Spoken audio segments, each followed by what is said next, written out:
Hi guys, you guys have requested me to take the Mazda CX-9 again, the local spec one, which is this one, okay?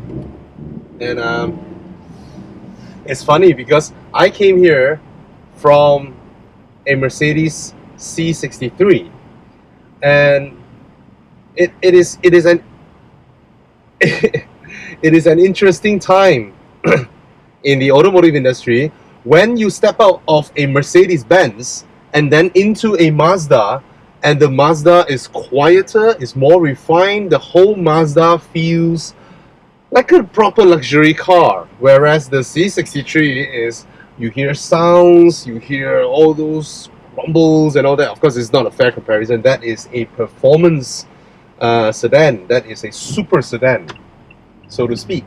This is Mazda's most expensive car, the CX-9, and it is a proper luxury car. It is very quiet, very refined, very smooth. I love Mazda throttle response, man. They are just amazing. And then if I bury the throttle, this car goes, of course, not as fast as the C63, but it has the performance, okay? And of course, I feel the weight of the car because this is a very big SUV, a 7-seater SUV. You can say it's a 5+2, but the heft, the size, the weight of this car can be felt. Okay, now this one is still 2-wheel drive, so you get wheel spins, a bit of it.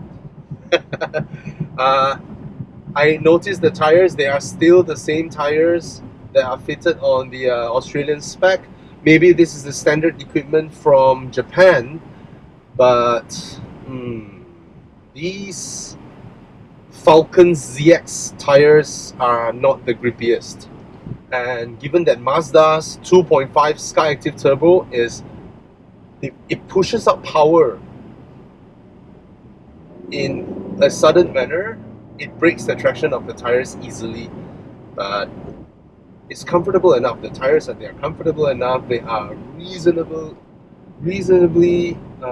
okay, but of course these are not top spec tires. Okay, these are the somewhat acceptable, affordable range from well-known tire brands like Falcon.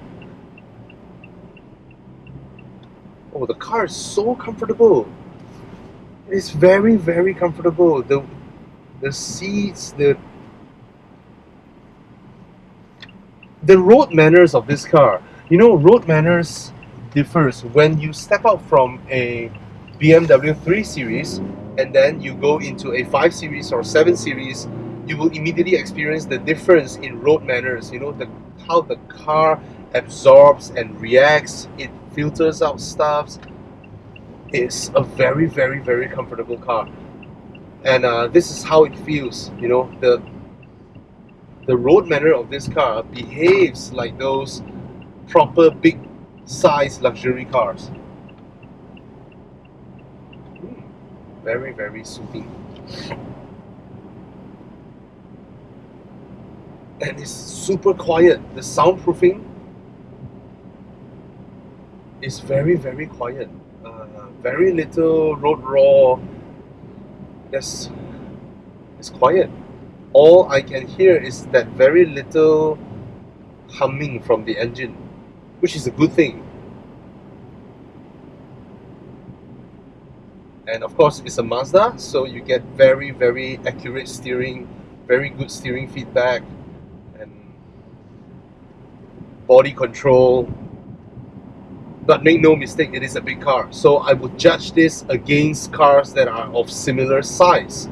Cars like the Lexus RX. This is one full size bigger than the Harrier, one full size bigger than the Lexus NX and the likes. Okay, it is a big car, a very big car.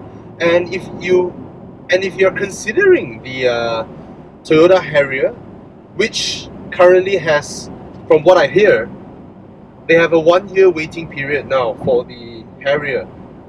You should take a look at this because it is just one size larger, and it has the added functionality of whereby the huge boot is able to fold up 2 seats that are more suitable for petite ladies or children. But I have tried sitting at the back there, I still fit, you know, I fit in there. So it's alright. How the car drives. The car drives so well. It's like a proper luxury car. I can't stop but be amazed by Mazda's progression, seriously. Every time I drove a new Mazda, I was just like, wow, they really progress. They really progress. And their designs are great now. They have the best engine lineup, not in terms of performance, but in terms of real world usage. You know, one of the strictest real world consumption and emission agencies, the American EPA, okay, the Environmental Protection blah blah blah, I don't know what's that, but they have average figures from automotive brands in real world usage, how thirsty they are, you know, they have that. And you know what, without a single hybrid, without a single electric car or plug-in hybrid in their lineup, Mazda is ranked number 1 when it comes to being the most fuel efficient car brand holistically in real world usage. I think all of you guys who own a European small displacement engine, small turbocharged engine car, you would have known that even though the figures say this, but when you drive in a day-to-day manner, your car consumes a lot more fuel, because turbocharged engines, right, they are fuel efficient in a very tight rev band or engine revolution band. So within that tight scope, if you operate within that, then it is very fuel efficient because it is a small engine anyway. But when you get the turbo spooling and all that, they are thirsty, way thirstier than what their figures suggest, but still a lot more fuel efficient than those old engines, the old big engines, right? They're still a lot more fuel efficient than that. But Mazda's, their SkyActiv engines, anyone who owns a CX-5 or Mazda 6, you all can attest to that. Their cars, even if you're a heavy footer, are still fuel efficient. And that is Mazda. Do I still have credits? Yes. Alright. You see, a lot of wheel spin, a little bit of top steer. That's the combination of front wheel drive plus tires that are not super grippy. The Falcon ZX is not super grippy. But how does the engine perform? The Mazda 2.5 SkyActiv Turbo is powerful and it gushes out power very quickly.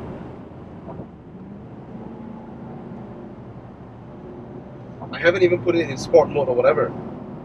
Let's put it in sport mode.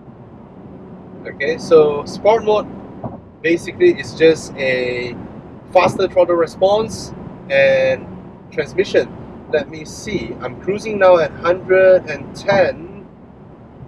I am at 2,500 RPM. If I go back down from, and then it drops to 2,000 RPM. So I believe it is 1 gear lower.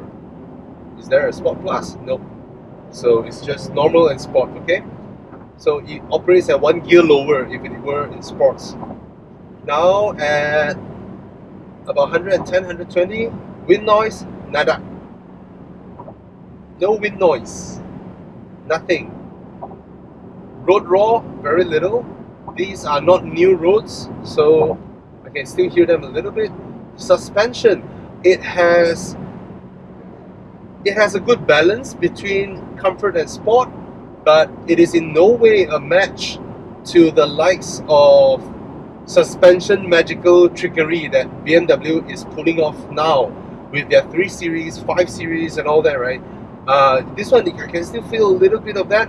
In the 5 Series, it just freaking magic carpets over everything.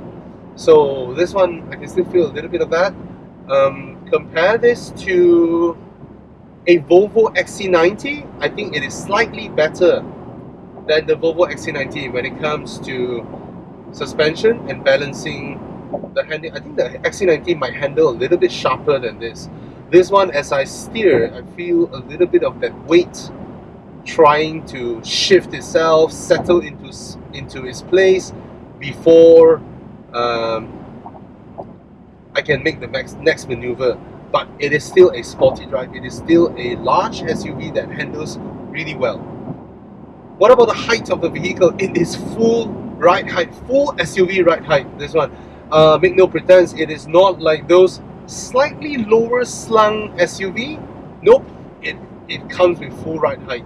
So it's more similar in ride height than the XC90 as opposed to the X5.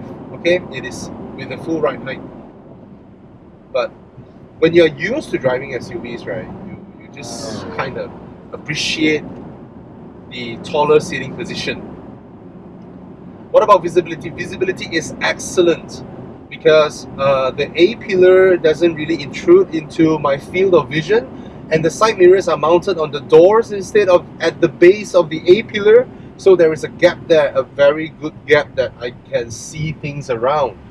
Visibility is excellent in this car.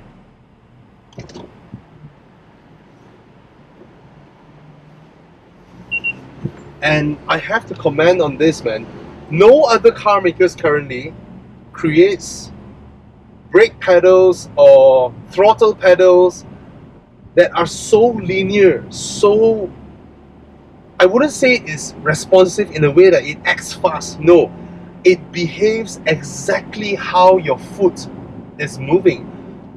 I can look at the rev counter, and as I move my feet, however tiny the movement is, the rev counters correspond with it. I've said this many times when I review Mazdas. They have a Jinba Itai division, and what this division does completely, all they do is about the driver, the driving feel, the sitting position, where you place your arms, where you place your shifter, how the steering wheel's size, diameter, girth, the throttle pedals angle, the brake pedals feel, all these things, they have a specific division to do that.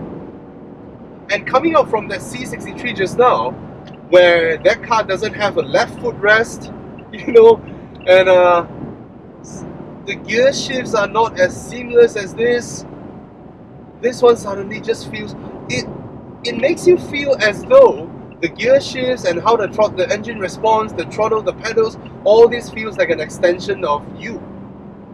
Oh, am I going to the cliche Jinba Itai thingy that Mazda always say, you know, the man and horse in one?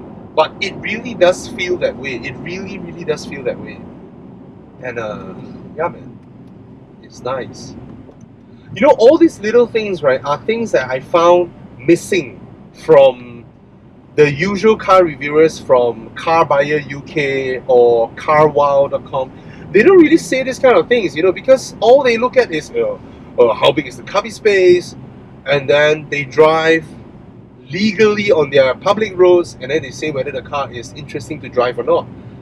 I remember watching a review from be it Car Buyer or CarWow. They say the Volkswagen Passat B8 is not exciting to drive. Nonsense! That's because they drive legally on their public roads. I'm not saying they should bring the car to the track, because no passenger cars should be on the track, right? But they did not drive like how we did in Malaysia. You know, we drive on public roads, and when we test drives, we don't do it legally. Okay, we will, you know, we do it safely, fast, make sure we don't harm anybody, but it is by no means legal. Okay, and you get to see how the car responds, and that is the most important thing. You see, this kind of tight corner, when do you ever have this kind of corner in a racetrack? You will never have it. Bad roads, when would you ever have that on a racetrack? You will not have it. But when we drive the Passat B8, my God, that car is amazing. The handling of that car is amazing, which is something they couldn't tell. Anyway, that's a rant, okay? There it goes. You see, that's how I can catch up. when there's a speed bump. Ha ha ha ha ha. So that's the difference between an SUV and a high performance sedan.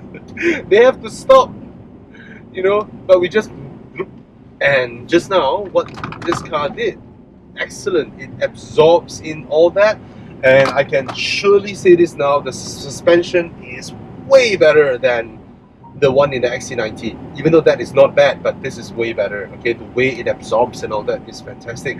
And when I throw it in the corner, it isn't as roly-poly as the X5 we have here, because the X5 we have here doesn't have adaptive suspension.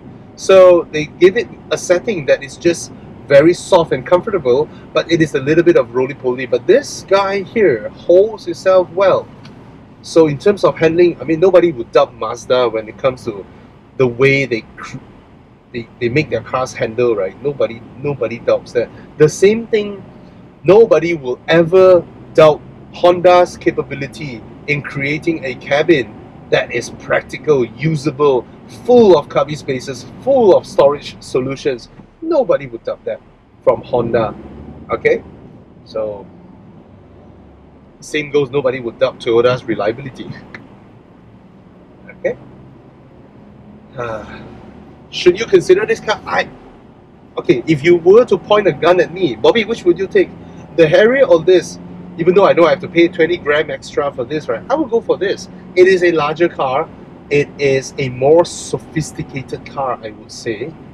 And it just is a more sophisticated car than the Harrier. But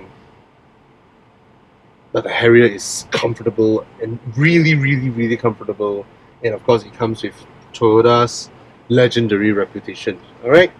So I'll go through the car, the walk around later.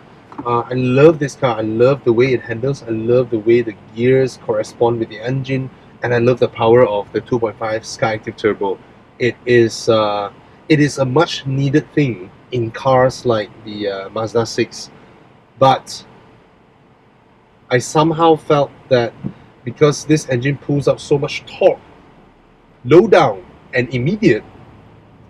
I mean, as in, they did not tune this engine to be linear in performance. It is somewhat explosive. So, I would say four-wheel drive is a good addition to these cars. Alright? You all ready to eat your dinner, right? I'm still working, haha. So that's the CX-9. Let me go through the exterior. This is the localized version, not so much as to not local assembly, unfortunately. We were hoping Mazda Malaysia would local assembly this car, because I personally think that there is a market for a mass market brand to squeeze into the price bracket of 300k with a premium product. And of course, it's a Mazda. And guys, don't forget this, you know. Back then, right, I think about 10 years ago, the CX-7 is 250,000 ringgit. The CX-7. And the CX-9 back then is I don't know, 350 or 360 ringgit. 350,000 ringgit. Okay? So, still a looker. Very good looking car, huh? Very good looking. So we have the old Kodo language here. Right, that's the old one. This is the new one. A drastic difference. But some ladies, I mean, not young ladies, but ladies, they say that the new Mazdas are very angry looking. You know, they say this is very nice guy looking. These are very angry looking. Nonetheless, okay, I think this is the best rendition of Mazda's new Kodo language for their SUVs. So I've done this exterior walk around already, so I'm not going to go too detailed about it. But overall, I would just say that this is a very handsome looking full-size SUV. It's huge. This car is huge. Okay, these are the Falcon ZX tires. I mean, they're good. I'm pretty sure they are affordable as well, and it's not too bad a brand. But when it comes to grip, performance, and all that, I don't really think these are good enough. But nevertheless, they're comfortable, rather quiet and comfortable. Okay, and of course, if you're gonna replace them with the same ones, they're not gonna be expensive because this car actually comes with pretty large wheels. All right, these are 20 inches.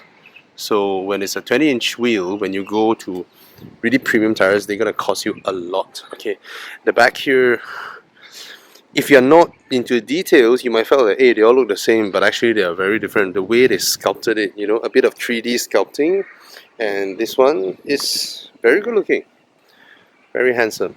Okay, let's look at the boot now. Is this a 7-seater or a 5+2? Your call. I wouldn't call it a full 7-seater, but then I get to fit at the back. So I mean, Mazda is really nice. They do all these localized claddings, you know, 3M mats, but it's pretty bulky to say the least. Okay, and this compartment to put the spare wheel, because this is a smaller size spare wheel. You look at this, the whole depth of this wheel well, right? Or this compartment for the spare tires. I can't help but wonder if Mazda gave up the spare tires and turned this into a storage compartment, it would have been awesome because you would have been able to put large luggages even if these 7 seats are up. Alright, this is also something that they gave, rubberized cladding, so that when you load your luggages you don't damage this. Okay, these are some hooks for you to hook up, and it's pretty easy, the operation. When you pull this, the headrest will come down, and then sorry, oops, how do you do this? I was just saying it's easy, sorry. So you just push it down, and then you have, and then when it's a 5-seater, the boot is absolutely massive. It's huge. The opening is wide, you know, tall, and it's very, very deep. Okay, but so you treat this, I always say that I treat this as a bonus because I love wagons, and a lot of times I kind of help that I wish my wagon can fold 2 seats up. Okay, let's get to the third row. Oops. Yep. Let's go to the third row. In and out is very easy. The way it tumbles is somewhat similar to the XC90. Okay, so it's very easy going in. Very easy. Sorry, I'm wearing my slippers, so not too presentable. Now, look at how I sit. Sorry. Can you see me? Samsung, I'm sure can. My hair is brushing against the ceiling, so I am 5'11", so this is at the verge of what it could handle, but still I fit, you know, unlike those normal ones. And then you look at my legs, it's not too crazy. A lot of 7-seaters, right, or a lot of 5+2, let me say, you are like this at the back. It's pretty ridiculous, but this one is alright. And if I were to pull this, wow,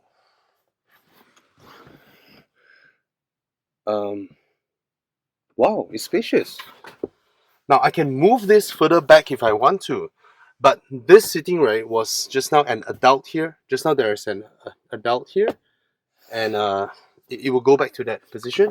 Let me try how it feels like in the second row if I go back to the same arrangement. All right, so look at the ingress and egress.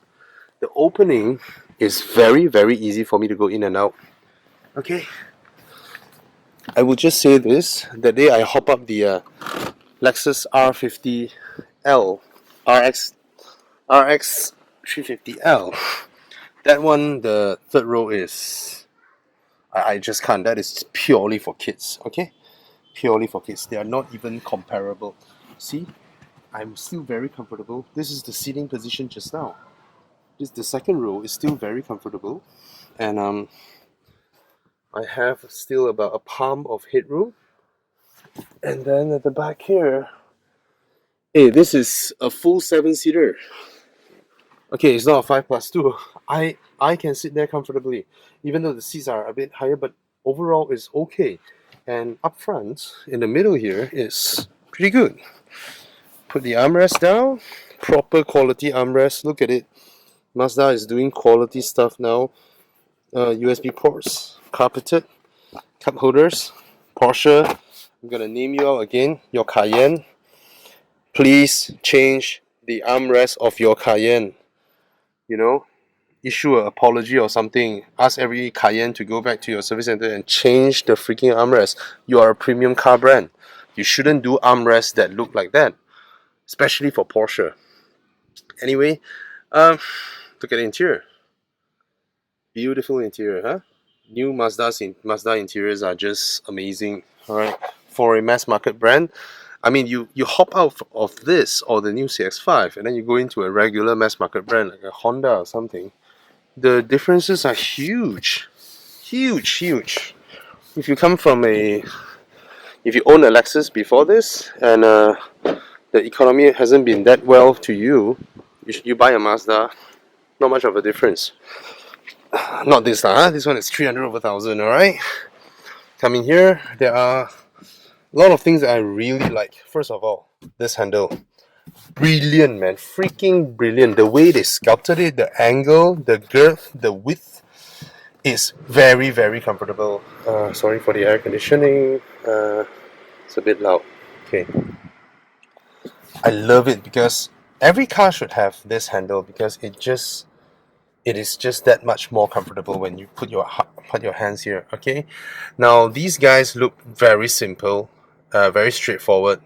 The legibility is very high, but in terms of design, there isn't much there. Okay, this screen over here, this is super high res, very high resolution, and fantastic. It serves multiple functions. So I think Mazda took a rule out of Porsche. You know, this is dynamic. This too. Very BMW like, very older BMW like. That means everything is so clear, so legible, and there are nothing fancy there, just so that you can read them with a glance. Okay, the buttons, the overall buttons in the cabin, they are very, very BMW like. I'm gonna say that again. Mazda has openly said that they are big fans of BMW, so they are the only mass market Japanese brands that has this, you know, the click wheel thingy, and this feels very substantial. You can hear it clicking. Very substantial, and it feels like real metal here, and very quality stuff. Even the this thing is precise, and I've never met situations whereby, you know, that bit like nothing. It's just really good. It clicks. And this one, if the car is stopped, it's touchscreen. If the car is moving, you use the click wheel instead. Okay, so when the car is stopped, you can touch the screen or you can use the click wheel. Very easy thing. The Hvac Controls, easy as well. Everything is very straightforward. There's no learning curve here. It's so straightforward. It's brilliant. I think a lot of maybe European or whatever, you should just look at the Japanese, man. They are, when it comes to climate control, right, they have the simplest, best solutions ever. Of course, they may not look as sophisticated. Okay, cup holders over here, and this one is really high up because it serves as a very comfortable armrest. Look at my hands. Look at that. It is super comfortable. So you can imagine that. Now this one, they also learned from BMW, split opening, but they improve it further. Instead of one release button, they have two. So in any BMW, and BMW owners would know, even if you want to open one side, but you press, it opens both. But this one, you can do this. See? A simple solution, you know. And why is this the best way to open the center compartment? Because the lid itself, if you open like that, is huge. Whichever way you open, it is huge. The only way to open it logically is like a cupboard door, like a clubman's tailgate. Just open like that. You reduce the size. And here you have another two USB ports. So we have two up front, two at the back. Fantastic. Okay, and this compartment, I love this compartment. You cannot see it here. It might not look sophisticated, but I love it. Why? There's an angle to it.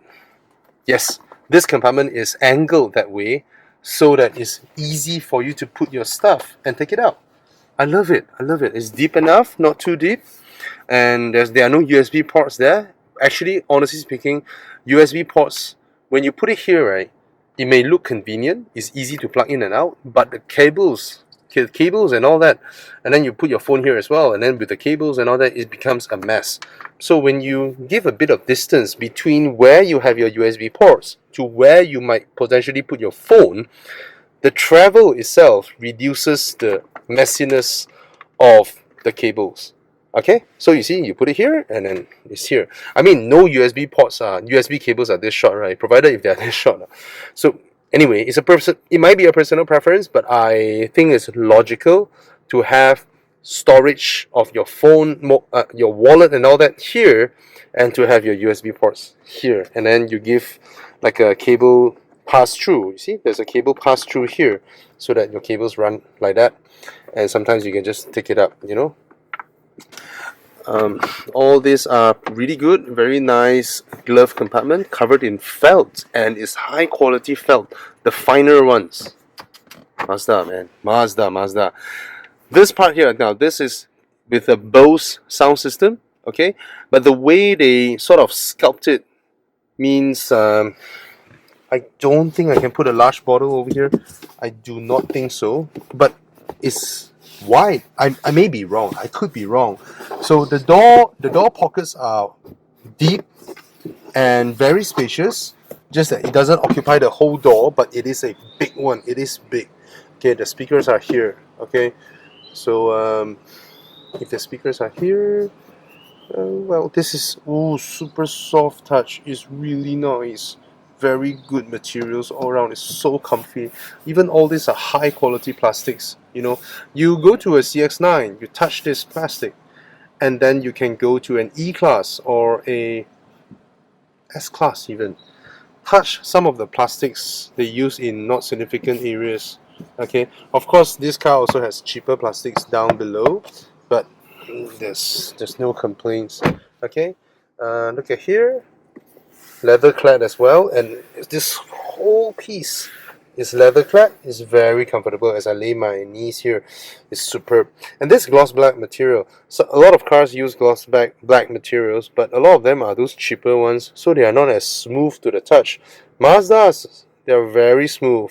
Again, if you go to a C-Class, the one with the gloss black panel, run your fingers across it. You will feel that that plastic grade is not this plastic grade. That is not as smooth as this. Okay, this is a bit like touching the surface of a piano.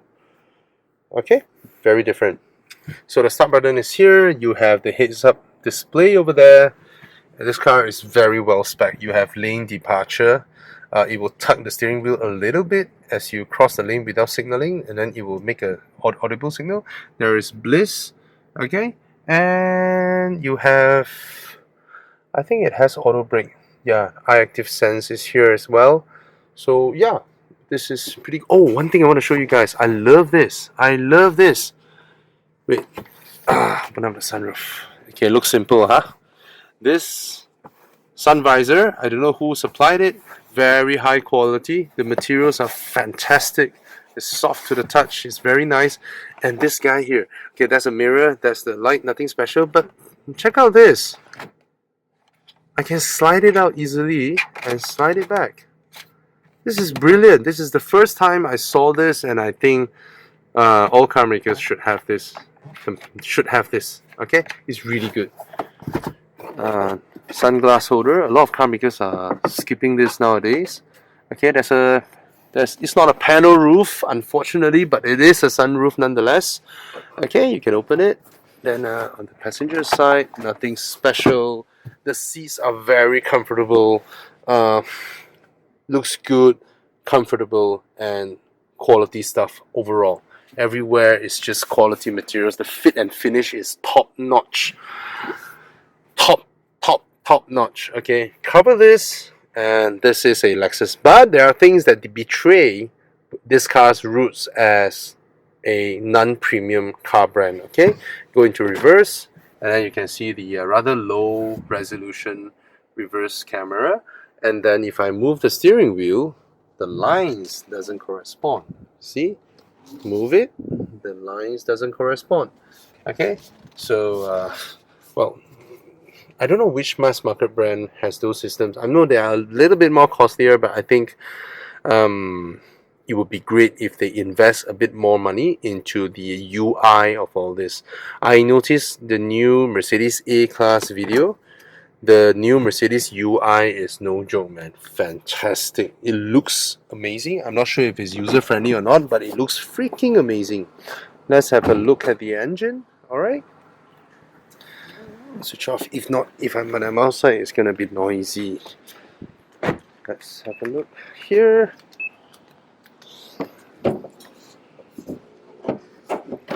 I love cars that are easy to look for. That you see, again, this betrays its roots of not being a premium car because they did not put a strut. Where the hell is? Where the hell is it? Oh, I'm sorry, I'm looking for the lubang. Oh, it's here. Ouch. Okay, that's not. See, I expected that hole to be here, so I was looking for it just now. Okay, now there you go. It looks the same as SkyActiv diesel or whatever. It looks exactly the same. Why don't they put a turbo? They should put a turbo wood there, right? At least just to spice things up. Alright, so this is a 2.5 SkyActiv turbo, but there's no mention of the word turbo. It's kind of a turn off. Huh? I was expecting when I opened the bay and then there's a huge turbo word over there, but there's none. But there is plenty of wheel spin. Alright, so there you go. First time I'm showing the engine bay. I don't really show the engine bay often because I'm just a bit lazy showing engine bays, because after you open them, there's nothing much to talk about apart from showing you the engine bay for the sake of showing you the engine bay, because everybody shows the engine bay. Okay, I don't drop hoods. I never drop them. I have mechanical sympathy. I do not drop the hoods. Okay, there you go. That's the walk around of the Mazda CX-9. A very, very beautiful car. It looks super sharp. I love it, man. Cheers.